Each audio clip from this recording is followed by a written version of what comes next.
Okay.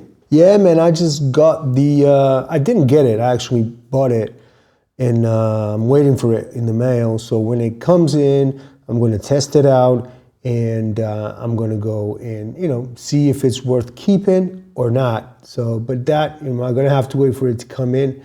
I'm very excited because I was looking for a new sampler, and I was looking into stuff that was in the work. There's rumors about the Tonwerk from Electron. I was looking at buying maybe an Octatrack, something like that. But this came out just yesterday, and I said, first time I saw it, I was like, I don't think so. It didn't seem like a sampler that I would, want to work with. But once I started looking at it, and once it actually came out yesterday, and I saw the videos, and I saw all the functionality and all the tools that it has, I thought, let's give it a try. So that's it. I bought it. I'm going to test it. If I like it, I keep it. If not, it goes back. But we're going to have to wait for that. So today I'm just going to be talking a little bit about it and why I bought it. And it's very simple. I don't see it as this complete sampler or workstation. It's definitely, and it's written on the tin, it's a Move sampler. It's something that you just take on the road, and it's like a companion for you if you want to be, traveling, sitting on the couch, whatever it is. I think you can make entire music with it, to be honest, but I'm looking at it more as a kind of way to get away from the MPC, and a sampler with different tools that I usually get. So I didn't want to go with MPC. I wanted something different. And I was looking at a bunch of samplers, but this one definitely caught my eye. So let's go in and just look at the main features and why did I buy it and why I'm going to work with it. So yeah, standalone operation, compact size, that's comparing it with other samplers like the MPC Live, just, the size is so different. And that's one of the things I like about it. Very slim. Love the design on that thing. There's a lot of samples in there, it seems. I'm more of a guy that likes to use my own samples, so it's not the thing that I would buy it for. But yeah, it comes with a lot of samples, as it should. Another reason to buy this is because I was looking for a sampler that I could take on the road with me, something that I could just get away from the studio for a while, and then, come back with ideas. And this is nice because it seems that it's easy. It's a product that seems to be easy to transfer files back and forth and just get on the laptop, bring that into the MPC, and it seems to be easy to do. And I'll test all these ideas out. Some other samplers not so well. Stuff from Electron, sometimes I find it a bit hard to get files in and out. This seems that it won't be a problem, especially with the Wi-Fi in there. It seems like it will be just a breeze, There's a cloud that you can put samples in, bring samples out. Should be okay. Then we jump on to the 4 tracks. That is a kind of like a not so good for me. Yeah, 4 tracks doesn't seem like a lot of stuff, but if you're in the same mind frame as me, as just using it as a sketch pad of drawing out ideas and not actually completing whole entire tracks, it's okay, Again, it's not a sampler that I would buy to make entire productions, even though you can. I'll say you can make entire beats on it. But yeah, 4 tracks does seem like it's not enough. And you can have all the tracks be sample tracks, because that's more of what I'm going to do. Just have all the tracks be samplers and work with samples. Okay, note mode, 16 pad layout. This is something that I don't like too much. It seems like you can only have 16 pads with samples. I don't know. I'm going to have to test all these ideas, but it seems like that's the case. I can only have 16 pads, and if I want more samples, I will have to go to a new track to get more samples. This is one of the things that I don't like about it. All right. Only 16 pads. Why? You got 32. Why can't I fill it up with 32? Maybe I'm wrong, but it doesn't seem like you can do that. All right, session mode. Yeah, you would expect that. 16 pitches for drums. This is 16 levels. It's nice that you can use 16 levels. From what I saw in some of these videos, you can actually just pitch individual pads and you can slice individual pads and filter individual pads. That's a big plus for me. So this pitches for drums. It's nice, but I'm not too concerned about that. Sampling and resampling. This is really good. So you have inputs, even though it seems like just one of that small little jack input. I don't think I'll be sampling much with it, to be honest, but it's nice. I'm thinking about just transferring a lot of files back and forth and just doing some sketches.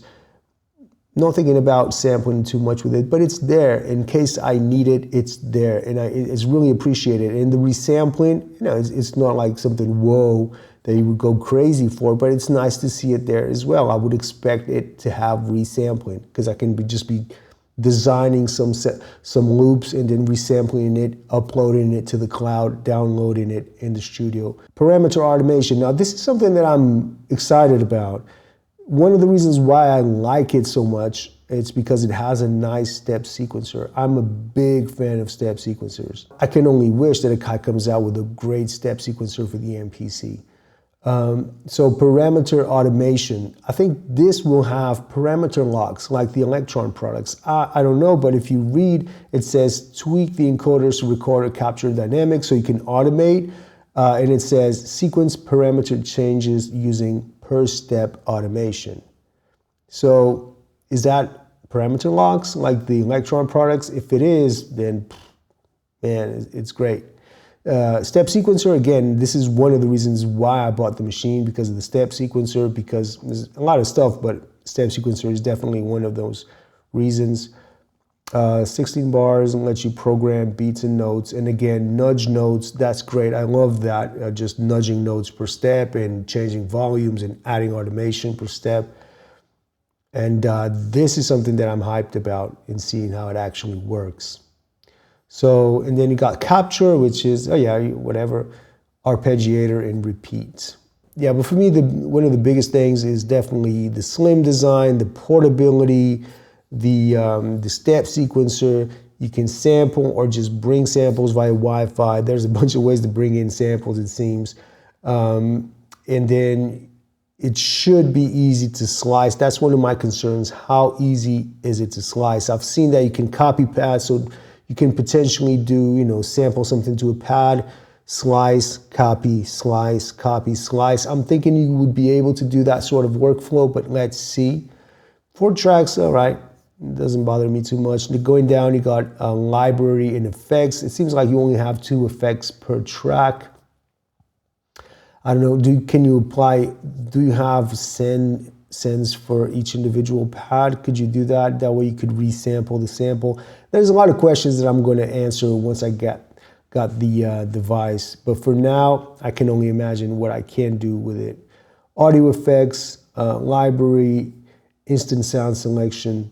I'm excited about this. I'm excited to see how the browsing is on this machine, how easy it is to change. Can you change samples while the sequencer is playing, so you can test out different snares and kicks and stuff like that. I'm excited to see that. Then we go down to hardware features, 32 pads, 16 multifunctional buttons, that's the step sequencer, 9 touch sensitive encoders. If you think about it, if you look at the MPC Live, there are only 4 knobs. This has 9, which means that there's a lot of control in this machine. Even though it seems like a small unit, it looks like there's a lot of control in there, And you have the OLED screen, such a small little thing, but I think, again, this machine is a very much hands-on. You don't need the screen. Like the Lo-Fi 12 from Sonicware, there's like a tiny little screen, but you don't actually need it because everything is in the buttons already. One thing that I'm kind of afraid of is that it might need some time because there seems to be a lot of shortcuts with a shift button and all that. How easy or intuitive is it really to navigate that machine? I'm worried about that a little bit. But again, there's the OLED that once you tap on the encoder, it tells you what's in the encoder. So you're not blind to what it's in there, because I thought that would be the case, but it's not. If you tap the encoder, you'll see the feature. you'll see the parameter and the amount that's on that Q link on the encoder. Audio in and out, built-in speakers and microphones, that's a plus. I don't see myself using it too much, but it's a plus. It definitely is. Built-in Wi-Fi, this is the thing that I really, really like as well, that you can just transfer files via Wi-Fi. Yeah, and it's easy. Connectivity, you got Ableton Cloud, again, easy to send. I'm going to be using a lot of this, I'm sure, if I keep the machine. Ableton Cloud, just sending files back and forth. You got Ableton Link, lets me play with the MPC, because the MPC has Ableton Link as well. Move Manager, yeah. Control Ableton Live. I don't see myself using Ableton that much, but I might do. I might do. You got USB A and C for extra control. Yeah, I mean it's a tiny little instrument, but there's a lot of buttons in here. If you compare this to an MPC Live, this has more buttons than an MPC Live. So there's a lot of control here. You got all your pads, you got your encoders for your effects and your filters and your chopping. It's nice, man. It's nice. It's a tiny little, that's what I wanted. I wanted something that was portable. I wanted something that could sample, could chop, and this seems to do all of that in this slim little instrument. So I'm excited. I'm excited to see what comes out of this. And I'm going to test it. I'm going to make beats with it. And then once it comes in, I'll do a first video, then I'll do other videos just talking about it and letting you know what I think of the machine. But right now, I'm just waiting for it to come in the mail and make some videos on it. So, all right, man, thanks for watching. I'll see you on the next video.